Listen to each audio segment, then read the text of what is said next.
विजय दीनानाथ चौहान। पूरा नाम, बाप का नाम दीनानाथ चौहान, माँ का नाम सुहासिनी चौहान, गांव का नाम मांडवा। 1990 में बनी फिल्म अग्निपथ का ये डायलॉग आखिर कोई कैसे भूल सकता है। क्या आप जानते हैं अग्निपथ फिल्म में अमिताभ बच्चन ने जिस विजय चौहान का कैरेक्टर प्ले किया था वो असल में मुंबई का एक बड़ा डॉन था। उस गैंगस्टर का नाम मान्या सुरभे था।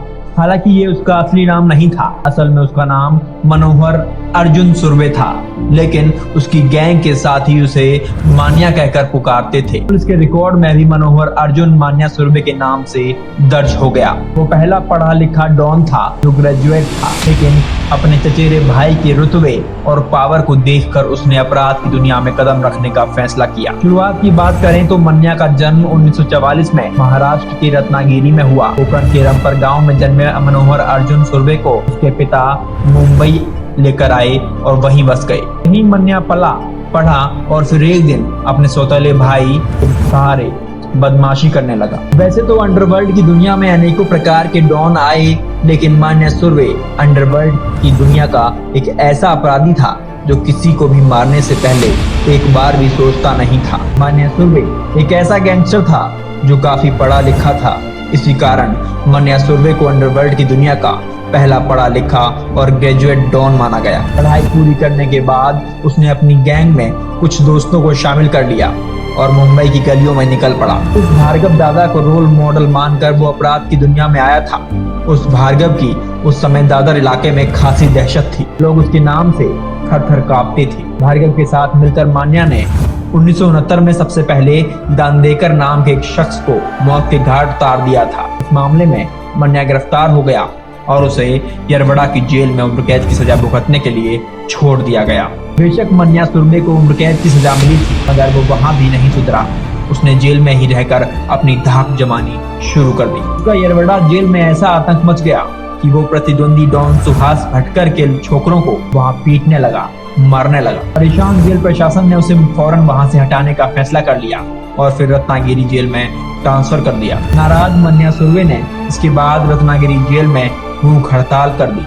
हड़ताल के दौरान वो एक चर्चित विदेशी उपन्यास पढ़ता रहा जिसमें लूट की कई अजीबोगरीब तरीके लिखे थे। हड़ताल की वजह से सिर्फ कुछ ही दिनों में उसका वजन 20 किलो कम हो गया। उसकी हालत बिगड़ती रही। हालत बिगड़ती देख जेल प्रशासन ने उसे एक सरकारी अस्पताल में दाखिल कराया। मान्या को समझ आ गया था कि अगर उसने अब कुछ नहीं किया तो दोबारा ठीक होने के बाद फिर से जेल की काल कोठरी में सड़ने के लिए छोड़ दिया जाएगा। लिहाजा उसने भागने का फैसला कर लिया और 14 नवंबर 1979 को वो पुलिस को चकमा देकर अस्पताल से फरार हो गया। रत्नागिरी से मुंबई आने के बाद उसने नए सिरे से अपना गैंग बनाया। उसने अपने गैंग में धारावी के शेख मुनीर, डोंबिवली के विष्णु पाटिल और मुंबई के उदय शेट्टी को खास तौर पर रखा। इतना ही नहीं, दयानंद शेट्टी, परशुराम काटकर, मारेश्वर नार्वेकर, किशोर सावंत जैसे तब के कुख्यात रोवर भी इस गैंग का हिस्सा बन गए। गैंग बनाने के बाद मान्या सुरभे ने सबसे पहले 5 अप्रैल 1980 को दादर में एक अम्बेसडर कार चोरी की और फिर इसी कार से लक्ष्मी ट्रेडिंग कंपनी में घुसकर 5,700 रुपए की लूट की। अभी आपको ये रकम जरूर कम लग रही होगी, मगर यकीन मानिए 1980 में 5700 रुपए होना आज के लाखों रुपए के बराबर था। 2 दशक पहले इतने रुपयों की अच्छी खासी अहमियत थी। इसके बाद इस गैंग ने धारावी के काला किला इलाके में उस शेख अजीज पर कातिलाना हमला किया। मान्या सुरभे के दोस्त शेख मुनीर का दुश्मन था।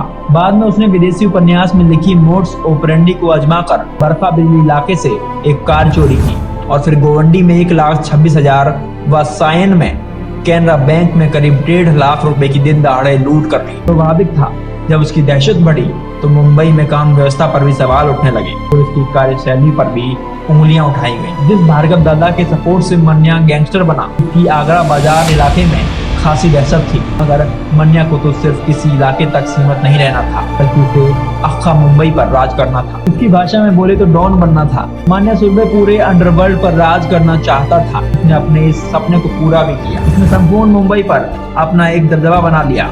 मान्या का सिक्का मुंबई में इस कदर चल निकला कि उस समय के पठान डॉन भी उससे डरने लगे, जो पिछले 2 दशकों से मुंबई अंडरवर्ल्ड पर राज कर रहे थे। इस पठान ने भी अपनी विरोधी गैंग केसर ग्रुप को पराजित करने के लिए मान्या सुरभे की हेल्प ली। इस गैंग का नेतृत्व और कोई नहीं बल्कि दाऊद इब्राहिम का बड़ा भाई सबीर कर रहा था। मन्या की सफलता का ये सबसे बड़ा और सुलझा हुआ राज था। उस समय शहर की सबसे मशहूर गैंग भी उससे सहायता लेने के लिए आई और ऐसा करते हुए वो दूसरों को खत्म कर देता था। मन्या अंडरवर्ल्ड का पहला पढ़ा लिखा हिंदू गैंगस्टर था। इसका दादर के आगरा बाजार में सम्मान किया जाता था। उस दौरान मन्या दाऊद से कई गुना ज्यादा ताकतवर था। मन्या की मौत दाऊद के लिए फायदेमंद थी और आगे बढ़ने के लिए बहुत जरूरी। और अब पुलिस के साथ मिलकर सभी गैंगस्टर जो मन्या के खिलाफ थे उसकी मौत की साजिश रचने लगे। मन्या की गैंग लगातार वारदातों को अंजाम दे रही थी, आए दिन लोगों को टपका रही थी, जिससे पुलिस प्रशासन परेशान था। जब मीडिया में पुलिस पर सवाल उठने लगे तो पुलिस की नींद खुली। मन्या सुरवे के लोगों की खोजबीन शुरू हो गई। पुलिस ने सबसे पहले उसके साथी शेख मुनीर को जून 1981 में कल्याण इलाके में दबोच लिया।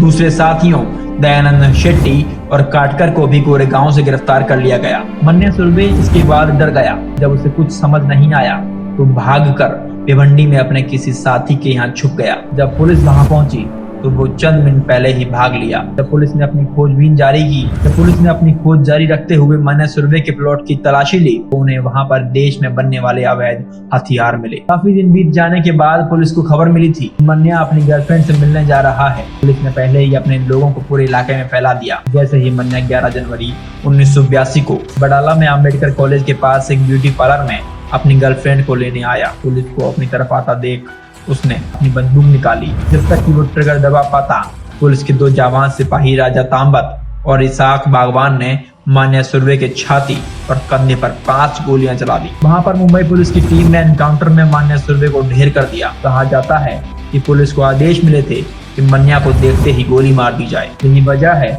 कि उससे सरेंडर करने को नहीं कहा गया। ऐसा कहा जाता है कि दाऊद इब्राहिम ने खुद ही पुलिस को मन्या सुरवे की सभी गतिविधियों की सूचना दी थी और ऐसा भी कहा जाता है कि दाऊद ने ही मन्या सुरवे के सभी लोकेशन पुलिस को दी थी। मन्या सुरवे के इस एनकाउंटर के बाद मुंबई के अंडरवर्ल्ड से मन्या सुरवे की दहशत समाप्त हो गई। मन्या के एनकाउंटर ने दाऊद और पाकिस्तान समर्थक अफगान माफियाओं को मुंबई पर हावी होने का मौका दे दिया। मन्या के डर से जो अफगानी गैंगस्टर चूहे के जैसे बिल में दुबके हुए थे अब खुलकर सक्रिय हो गए। कहा जाता है कि इसी के बाद मुंबई बम धमाके 1993 में हुए। कहा जाता है कि मन्या के एनकाउंटर के बाद पुलिस और गैंगस्टरों को अपने दुश्मनों को साफ करने का एक रास्ता मिल गया।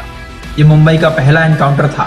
इसके बाद 2004 तक पुलिस ने 600 से ज्यादा गुंडे मार गिराए। मनोहर अर्जुन सुरवे और मन्या की कहानी इतनी दिलचस्प थी कि उस पर 1-2 नहीं बल्कि 3 फिल्में बनी, जो भी जिनका समय भी अलग अलग था। 1990 में अग्निपथ के बाद 2012 में इसका रीमेक बना।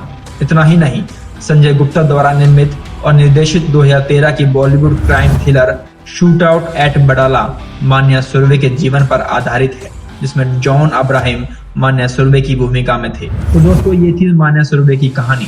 आपको वीडियो कैसा लगा हमें कमेंट करके जरूर बताएं और इस तरह की बाकी वीडियोस के लिए हमारे चैनल को सब्सक्राइब करें और बेल आइकन को प्रेस जरूर करें।